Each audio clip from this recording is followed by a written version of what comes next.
Over the course of the 6 years from purchasing Sea Change, my 1989 Pacific Seacraft 34, in 2019, to sailing her around the world single-handed, ending in 2025, I was fortunate to meet some famous sailors and a few of the most popular sailing YouTubers. In addition, much like me, there are a few more cruisers with social media presences of some kind, but not making a living from them. Here I describe these individuals and some memorable boats and include links to their various social media in the description. Mike Golding is one of the most accomplished sailors of my generation, having raced around the world at least 6 times, most famously in the IMOCA class, including winning the class championship twice in the 2000s, plus held the record for sailing solo non-stop westabout, which is seriously hardcore and has only been done 5 times. Over the last 2 years, he and his wife Andrea have done something very different, having bought an Outremer 52 catamaran they named Traverse in New Zealand. They cruised with it to Europe with a variety of crew members. It turns out that we left New Zealand in May 2024 within days of each other. But while they went first to Fiji, I went to New Caledonia, and we only finally met in this anchorage at Luganville on Espirito Santo Island in Vanuatu, as we were each checking out of the country. I met Andrea and their crew of 2 Williams first, on shore, but having learnt her name was Andrea Golding, and that her husband's name was Michael, I did not put 2 and 2 together. They kindly invited me on board Traverse, and as soon as I saw Mike, his face was so familiar it was perplexing. Eventually I had to ask, "Who are you?" or words to that effect. And when he said Mike Golding, the penny dropped, because back in the 2000s, Mike was one of just a few English speakers competing in the Vendée Globe races, of which he did 4, so many of us followed his exploits. We subsequently met up again in Darwin, where they kindly had me over for dinner, and then again in Cape Town, where Mike gave a short talk to the local chapter of the Ocean Cruising Club, and later Andrea and their son Soren joined a group I led on a hike up Table Mountain, here on the way up, and then at the top, and precariously above one of the routes down. I even was able to give Mike and Soren a kitesurfing lesson at nearby Longabon Lagoon. Our final meeting was in Grenada, where we had pizza in the Marina restaurant before they set off for Europe and I sailed up the Caribbean.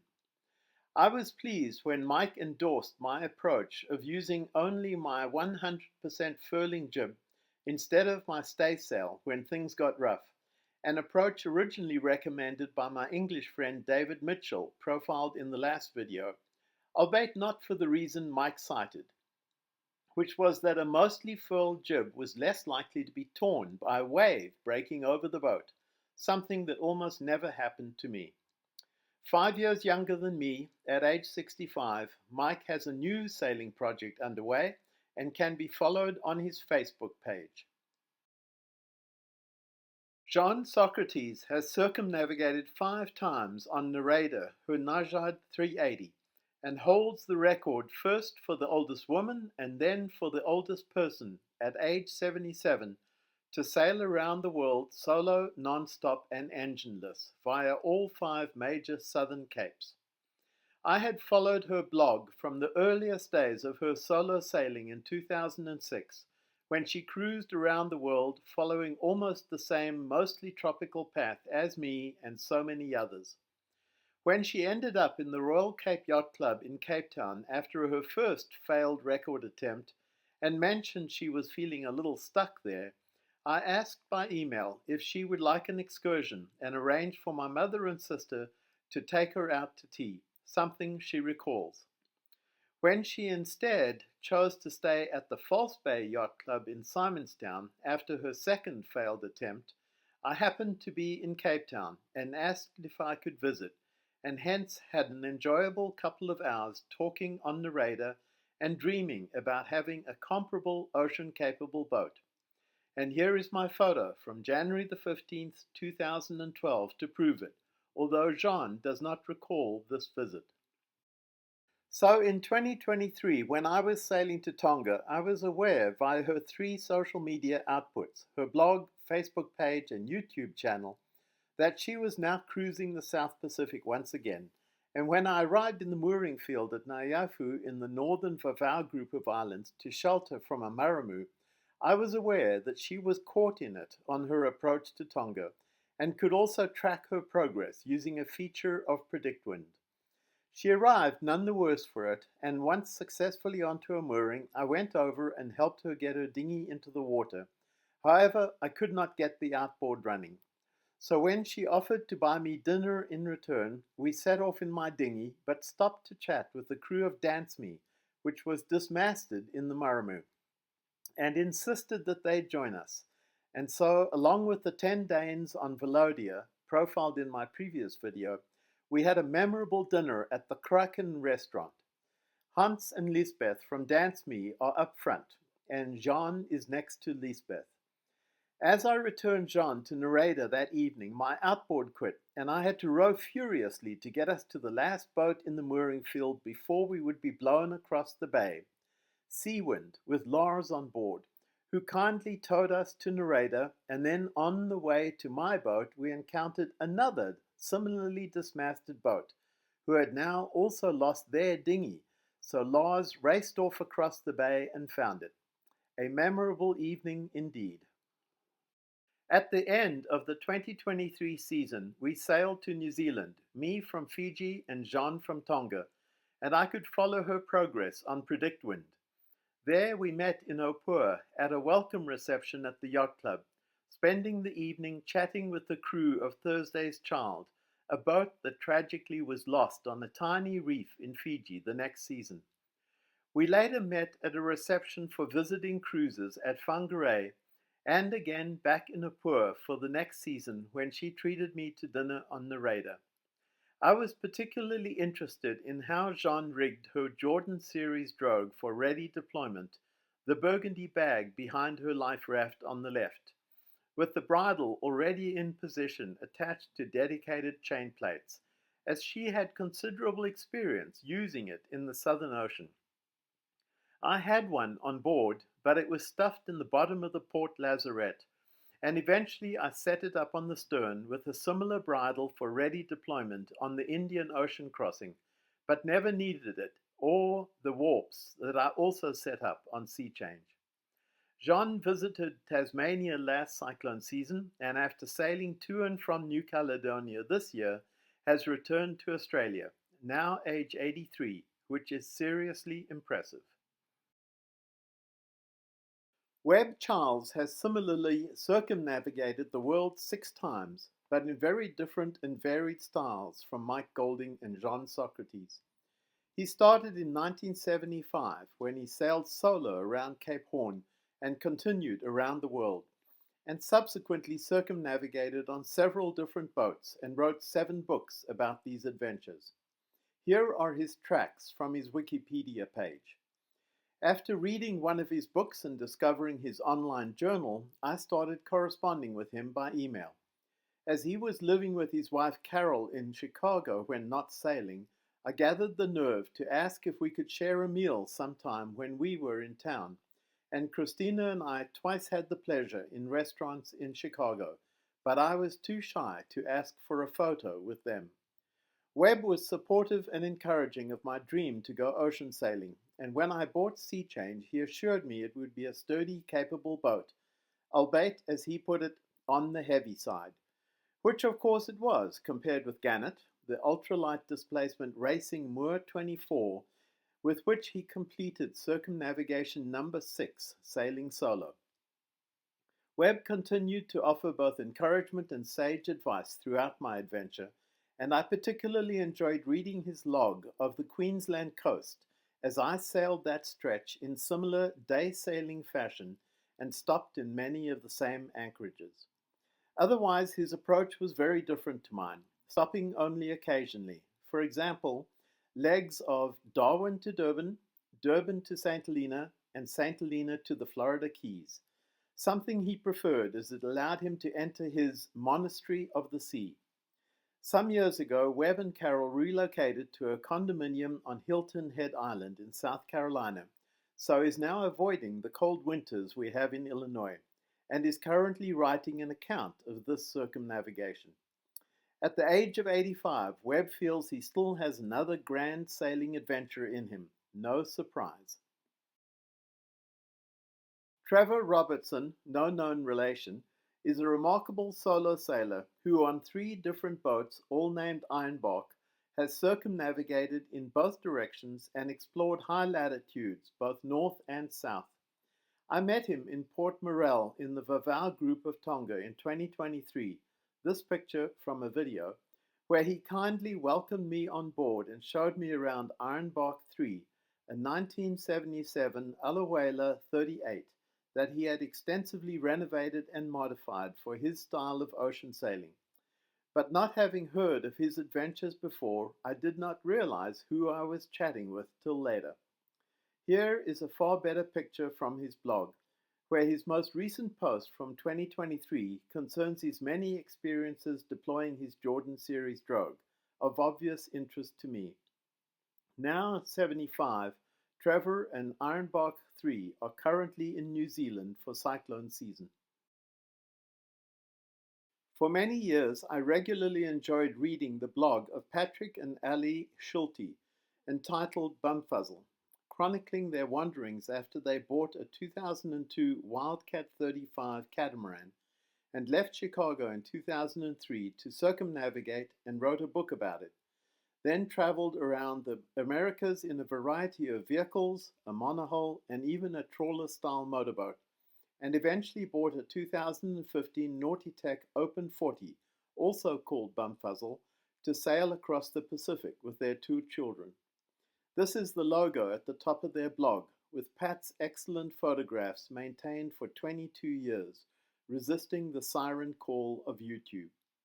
It was one of several blogs, such as Saily Yet Set Sail by Evan and Diane Selkirk, who chronicled their circumnavigation on a 40-foot catamaran, that helped me stay sane and kept my dream of circumnavigating alive through many an Illinois winter.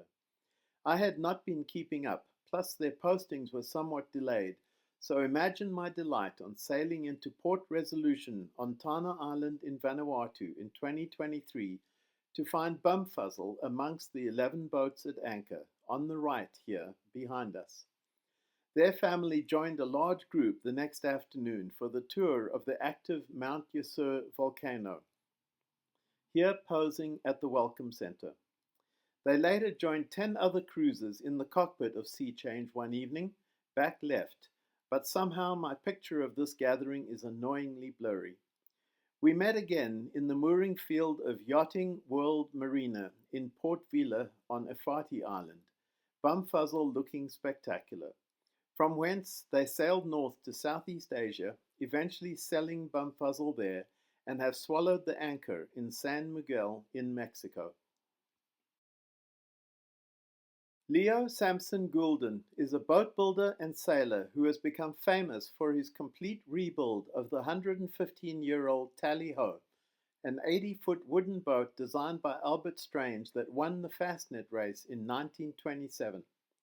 His YouTube channel started in 2017 with his purchase of the rotting remains of Tally-Ho for $1.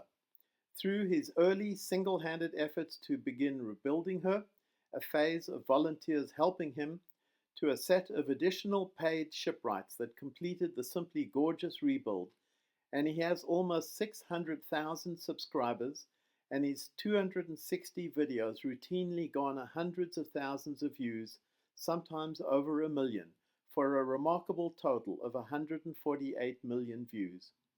I was alerted to his project by a post about the first episode on the Sailing Anarchy forum, and have watched every episode since. In addition, he has a very successful Patreon account that I contributed to until I bought Sea Change in November 2019. Shortly before that, in the fall, Christina and I visited Leo and Tally-Ho when a group of volunteers was in the midst of the framing. Leo gave us an hour of his time, showing us around, and also noticed that we had the same Casio watches. Here is part of the full-size lofting of the framing that he made on the floor of the large workshop he rented on the Olympic Peninsula, with 2 frames in their locations.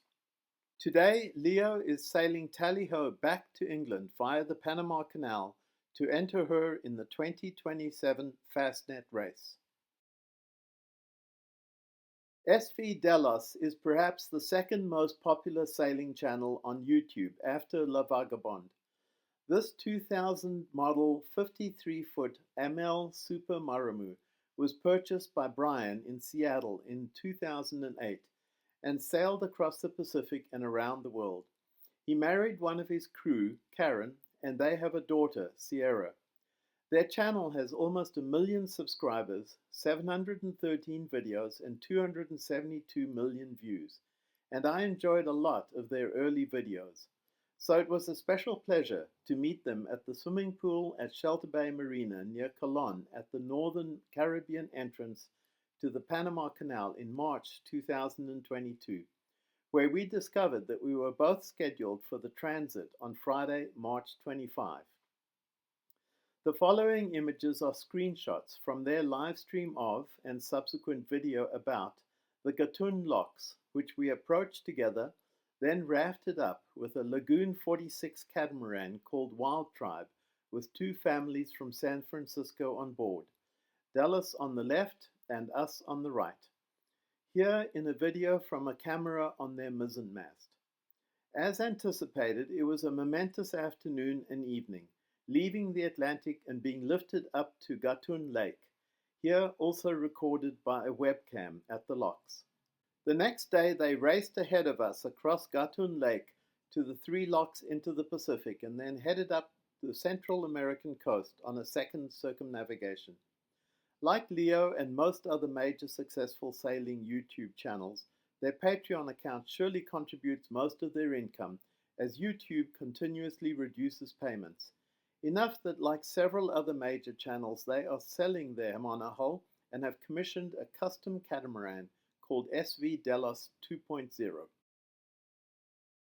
Parlay Revival is another extremely successful YouTube channel started and run by a New Zealander, Colin McRae, who bought a Lagoon 450 catamaran that had been severely damaged in Hurricane Irma in 2018. And with the help of friends, especially his buddy Jamie van den Balk, restored it before sailing to Panama, where on the Pacific side they suffered major structural damage to the bulkheads, plus a lightning strike that took out all their electronics. They returned through the canal to the Caribbean side and put Parlay on the hard at Linton Bay Marina, which is near Panamarina, where I had sea change during COVID. I went to see Parlay there in May 2021 and briefly met Colin as they were finished with the major repairs of their bulkheads and were adding sugar scoops to the sterns, but I failed to take a photo. Colin has almost 400,000 subscribers, has posted 380 videos and with 75 million views, and has a very successful Patreon program, including regular meetups around the world and guests on board. I met Parlay and crew again in Nyafu in the Vavau group of Tonga in 2023 as they arrived at the same time through the Maramu as Jeanne Socrates on narrator and the 2 dismasted boats mentioned earlier, shown here.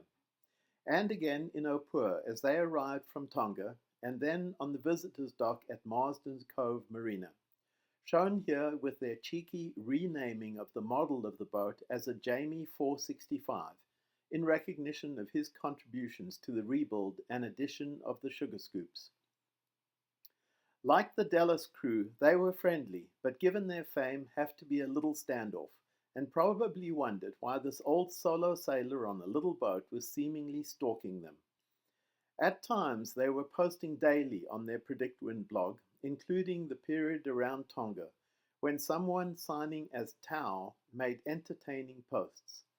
When I asked Jamie about who that was, he was puzzled at first, but then remembered the name stood for the Aged one of their older Patreons on board at the time.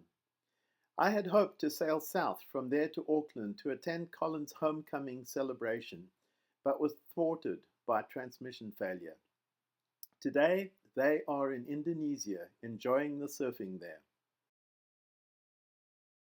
Adventures of an Old Sea Dog is the YouTube channel of Barry Perrins, a 65-year-old Englishman who bought a 36-foot steel boat he named White Shadow in Portugal, sailed it back to England where he worked on it, then set out across the Atlantic in 2016, and having built a successful channel, was able to continue across the Pacific, got stuck in New Zealand for COVID, and then sailed around Australia to South Africa, where I finally caught up with him in Richards Bay, on the right here, in mid-November 2024.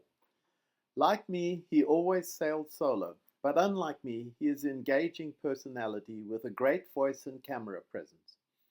His channel has 133,000 subscribers and 452 videos with 31 million views, an impressive achievement. Barry often struggled to get his heavy boat sailing well. For example, while I took 35 days to cross the Pacific from Panama to Hiva Oa, Barry took 71 days. He also did not always make the best choices. For example, instead of joining Christoph Reichmann on Tin Lizzie and me, leaving Richards Bay at 3 a.m. for the day sail to Durban, while it was still calm and in anticipation of a northeaster building later, Barry waited till mid-morning, by which time the northeaster had built so much he could not exit the harbour entrance and was stuck there for days. After I had left Sea Change in Port Elizabeth for a month, upon my return I found White Shadow and Barry there, and we had dinner together and left early the next morning. But while I headed offshore to exploit the forecast northeaster and the favourable Agulhas current and got to Cape Town 4 days later, he sailed inshore and got stuck in calms and had to shelter from a southwesterly in Mossel Bay. But to his credit, he eventually made it to Cape Town, where I gave him guidance about getting to the quarantine dock in the middle of the night. And so we met up again, here at the end of the table with Christoph on the left and Per on link 1 and his wife on the right. As I have a car kept in Cape Town for my annual kitesurfing visits there, not the one on the left, I helped Barry do his final diesel run and check out with officials and helped him bleed his engine on the day he left. But I regret not getting him up Table Mountain via the cable car. I once again caught up with Barry in St. Helena, where he spent several weeks, and he gave me advice on the deep and sometimes difficult anchoring there. Barry has subsequently completed his circumnavigation by sailing to the Caribbean and across the North Atlantic, a remarkable achievement that included 2 transatlantic passages I did not have to make. But his videos are at least 6 months behind, and the most recent describes his search for evidence of his ancestors who lived on St. Helena. The Sailing Brothers channel features Adam and Luke Martin, who sailed their small, older monohull, a 1979 Rival 34 named Atlas, comparable to my Pacific Seacraft 34, around the United Kingdom in 2021 and then on to the Caribbean, and with growing success of their channel continued through the Pacific to Australia, where they sold Atlas and returned to French Polynesia to purchase an old Prout Snow Goose 37 catamaran named Checkers, which they have now sailed back to Australia.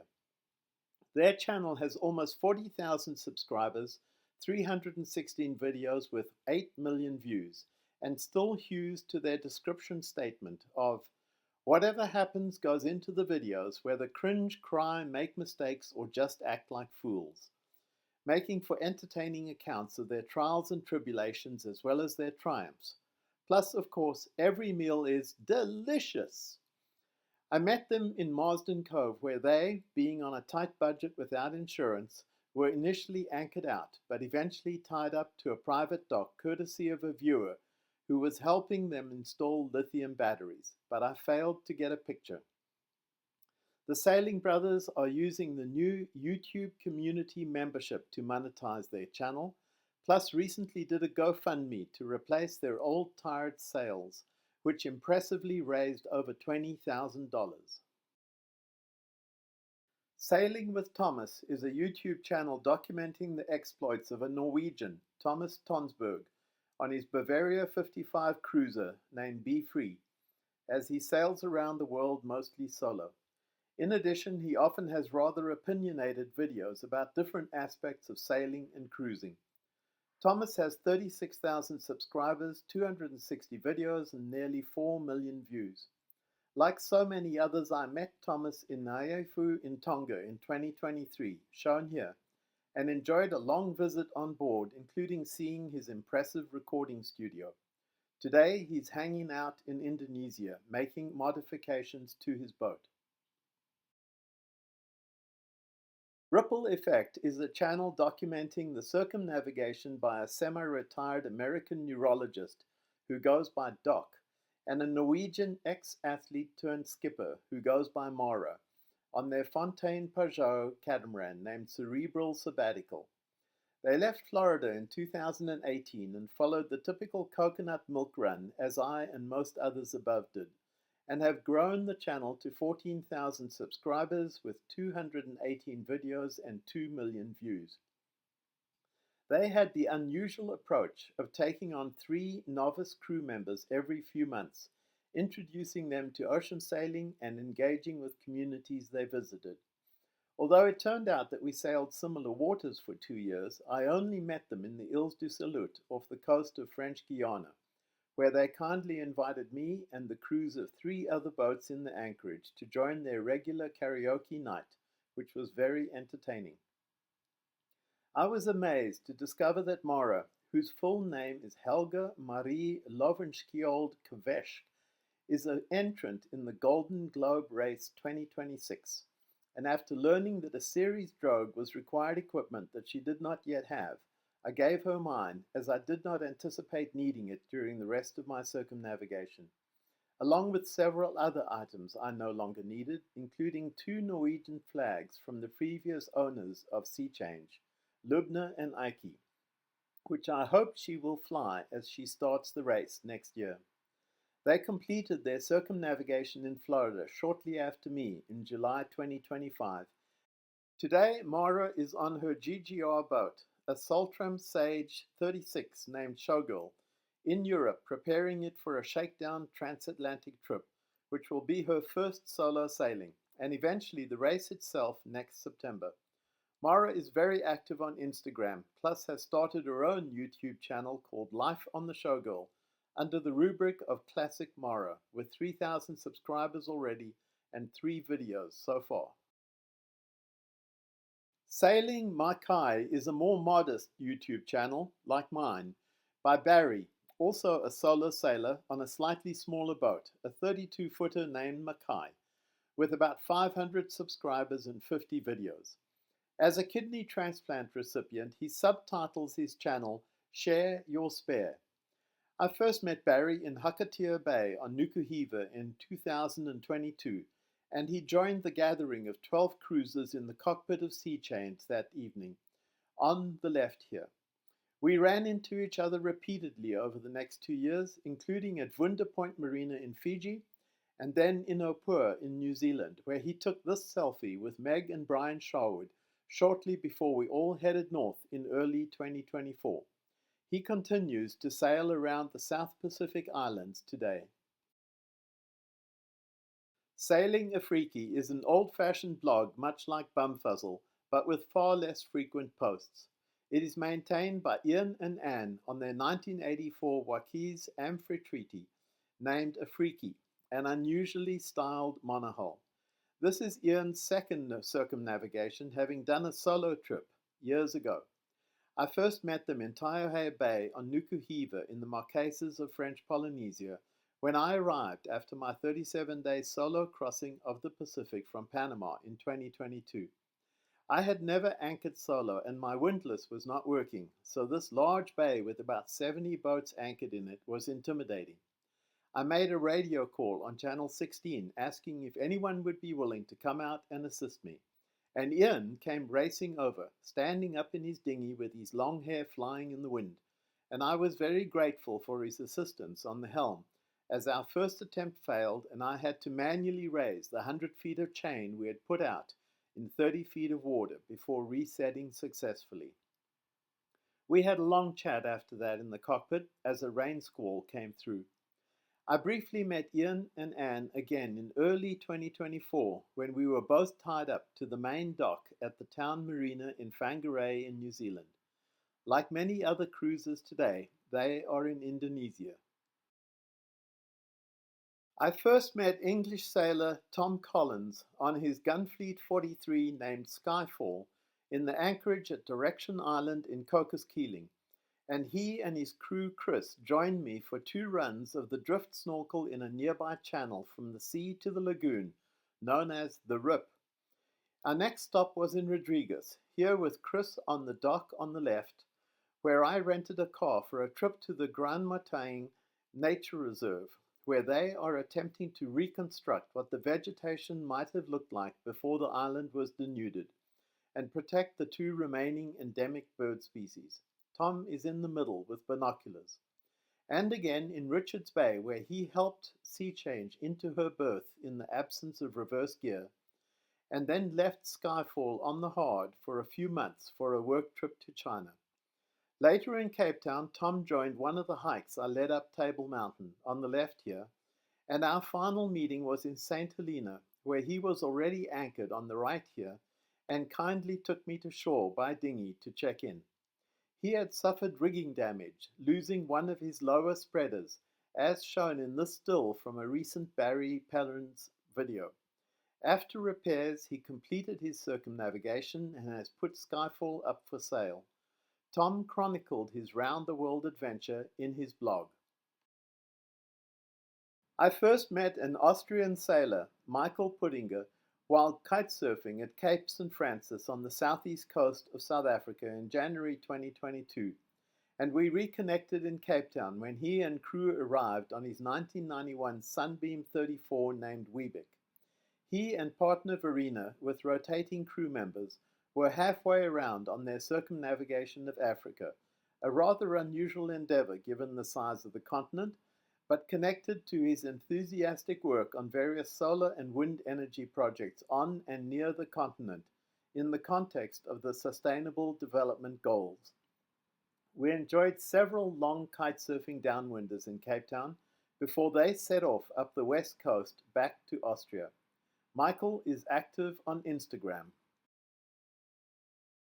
I first met Sylvia and Tom Seberg on their gorgeous custom 2002 Schumacher 52 in Savu Savu in Fiji in September 2022, the day they arrived from New Zealand, and then again in Wunderpoint Marina in August 2023, where they eventually put her on the hard. They have an enjoyable blog about their adventures on Cinnabar since 2007 and left San Francisco in 2013. I was surprised to find 2 other boats on the hard at Wunderpoint Marina in 2023, whose vlog and blog I had followed for years. This is Archer, an Outremer 51, which Seth and Elizabeth Hines sailed from America to Australia with their 3 children before Seth took a new job with HH Catamarans, sold Archer to this chap whose name I do not recall, and returned to the working world. Their YouTube channel was called The Sailing Family. The other was this 1989 Pacific Seacraft 31 named Cool Change, and sailed by Rick and Cindy Patronellis from San Francisco to Fiji from 2014 to 2023, where they sold her to a young Australian couple. As a close relative of my Sea Change, the same vintage and painted dark green, I was always impressed by the excellent shape they kept her in, including many improvements, and I followed their blog for the last few years. I also encountered some particularly interesting and unusual boats over these 6 years, and here are a few of them. Bob Perry is a famous yacht designer in the Pacific Northwest who was commissioned to design a 43-foot carbon fiber ocean cruising cutter known as the Bulletproof 43, and then the unnamed client commissioned the equally famous Betts boats in Anacortes to build 4 identical copies to position around the world for convenient cruising, a rather eccentric approach. Bob put the project up in a thread on the Sailing Anarchy forum, which garnered considerable attention. When we were there in the fall of 2019 to look at Pacific Sea crafts, Christina and I visited Jim Bett's shop, where he kindly let us look around one of them in mid-build. And here is a picture of one under sail. At Bett's Boats, there was a rather rundown but impressive-looking racing boat outside, which I took these pictures of without knowing anything about it. Improbable turns out to be a famed racing boat from San Francisco, campaigned by Len Schwab. His son, Bruce Schwab, best known for his participation on his 60-foot Ocean Planet in 2 Vendée Globe races, as the first American to do so, decided to restore it in a project of love, and today has moved it indoors at Bett's Boats, and with the help of his crew is making good progress, which he updates in a thread on Sailing Anarchy, his website, and his YouTube channel. Maiden is an iconic ocean raceboat, a 58-foot aluminum build designed by Bruce Farr and completed in 1979. After competing in a couple of around-the-world races, she was raced in the 1989-1990 Whitbread around-the-world race by an all-female crew, skippered by her new owner, Englishwoman Tracy Edwards, and performed well. After that, she passed through the hands of several owners and eventually ended up in the Seychelles in pretty bad shape. Edwards repurchased her and raised funds to recondition her, followed by a world tour with rotating all-female crew. We were fortunate enough to visit her in Seattle in fall 2019. Since then, she has completed another around-the-world race, the Retro Ocean Globe Race, in 2023-24, and again with all-female crew, and they won it. That 1989-1990 Whitbread race was won by this yacht, the 80-foot Steinlager II, another Bruce Farr design skippered by famed New Zealander Sir Peter Blake in unprecedented fashion by winning all 6 legs of the race. I took these pictures of her in Auckland Harbour in 2024, where she is maintained for history and sailing training. Near the other end of the scale was this project by a pair of Russians to circumnavigate on an inflatable trimaran. I encountered them in Wunderpoint Marina in Fiji in 2023, where they gave a talk about their trip so far. They had set out from Russia in 2021 on a trimaran shown here, but it sank in the East and South Pacific and they were rescued. They then obtained this inflatable catamaran, and here it is in the marina, a rather exposed craft. But it too sank off the coast of Queensland, apparently because of holes cut by cookie cutter sharks, leading to another rescue, ironically by a Ukrainian ship.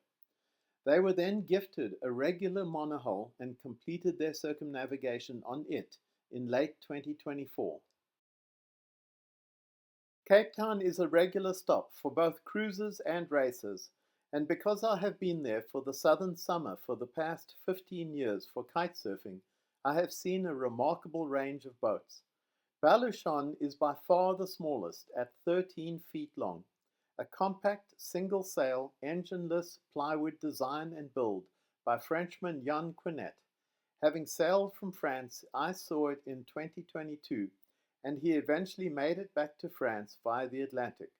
This was after an earlier attempt ended in shipwreck and rescue, and now he is doing it again on another build at high latitude, and his YouTube channel documents all of this. The Imakas and other ocean racing boats that compete in round-the-world races like the Ocean Race regularly stop in Cape Town, and here are the semi-foiling boats from the last race in February 2023. And we have even seen some of the most extreme Ultime class of 100-foot trimarans, like Ultime Emotion 2. My ocean sailing adventure is over, and I have sold Sea Change, but I continue to enjoy following the adventures of these and many other sailors around the world.